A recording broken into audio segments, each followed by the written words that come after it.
অবশেষে হাউসে পাশ হলো প্রেসিডেন্ট ডোনাল্ড ট্রাম্পের বিগ বিউটিফুল বিল। রাতভর আলোচনার পর বৃহস্পতিবার সকালে বিলটি রিপাবলিকান নিয়ন্ত্রিত হাউসে 215-214 ভোটে পাশ হয়। কর ছাড় সংক্রান্ত বিলটির বিপক্ষে ভোট দিয়েছেন 2 রিপাবলিকান আইন প্রণেতা। হাউসে পাশের পর বিলটি এখন সেনেটের অনুমোদনের জন্য পাঠানো হবে।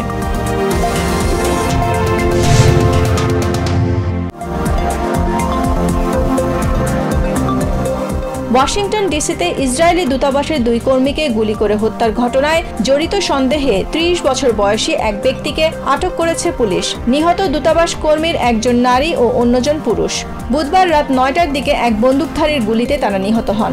এ ঘটনায় শোক জানিয়েছেন প্রেসিডেন্ট ডোনাল্ড ট্রাম্প।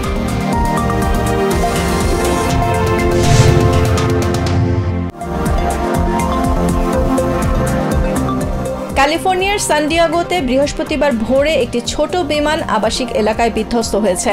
এর ফলে মার্ফি ক্যানিয়ন নেইবারহুডের 15টি বাড়ি ও বেশ কয়েকটি গাড়ি ক্ষতিগ্রস্ত হয়েছে। দুর্ঘটনায় বহু মানুষ হতাহত হওয়ার আশঙ্কা করা হচ্ছে। দুর্ঘটনার পর ওই এলাকার শতাধিক বাসিন্দাকে অন্যত্র সরিয়ে নেওয়া হয়েছে।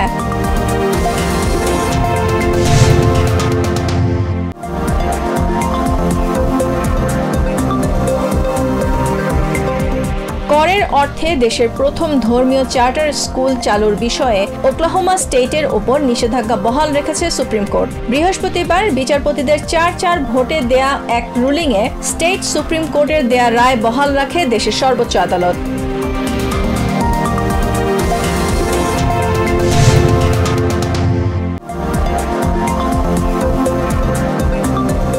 রাজধানী ঢাকার বসুন্ধরা কনভেনশন সেন্টারে শুরু হয়েছে 3 দিনব্যাপী আইসিবিসি এক্সপো 2025। প্রথমবারের মতো আয়োজিত এই প্রযুক্তি মেলায় অংশ নিয়েছে দেশি বিদেশি শতাধিক স্টল।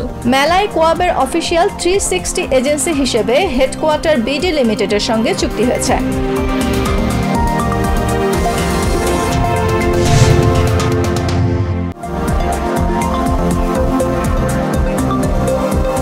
বিএনপি নেতা ইশরাক হোসেনকে ডিএসসিসির মেয়র হিসেবে শপথ না করানোর নির্দেশনা চেয়ে দায়ের করা রিট খারিজ করেছে হাইকোর্ট। বৃহস্পতিবার দেয়া এই আবেদনের ফলে মেয়র পদে ইশরাকের শপথ পড়তে আর বাধা নেই। তবে রিটকারীরা জানিয়েছেন এই আদেশের বিরুদ্ধে সুপ্রিম কোর্টে আপিল করবেন।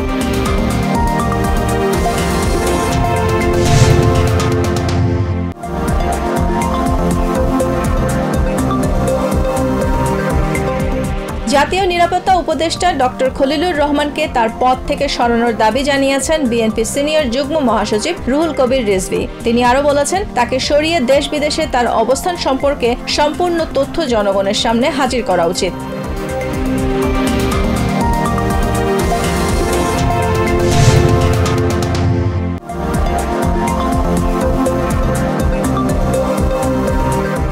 যুদ্ধবিধ্বস্ত গাজায় অনাহারে গত 2 দিনে শিশুসহ 29 জনের বেশি মানুষ মারা গেছে।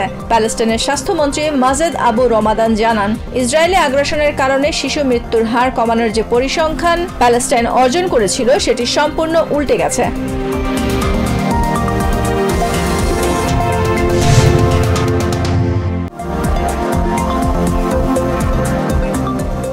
ইতালির সংসদে পাশ হওয়া নতুন সংশোধনী আইনের অধীনে এখন থেকে নাগরিকত্ব পেতে হলে আবেদনকারীর বাবা-মা কিংবা দাদা-দাদির মধ্যে অন্তত একজনকে জন্মসূত্রে ইতালির নাগরিক হতে হবে। এর আগে নিয়ম অনুযায়ী ইতালিতে রক্তসূত্র নীতির মাধ্যমে জীবিত ইটালিয়ান পূর্বপুরুষের উত্তরসূরি হলেই সহজেই নাগরিকত্ব পাওয়া যেত।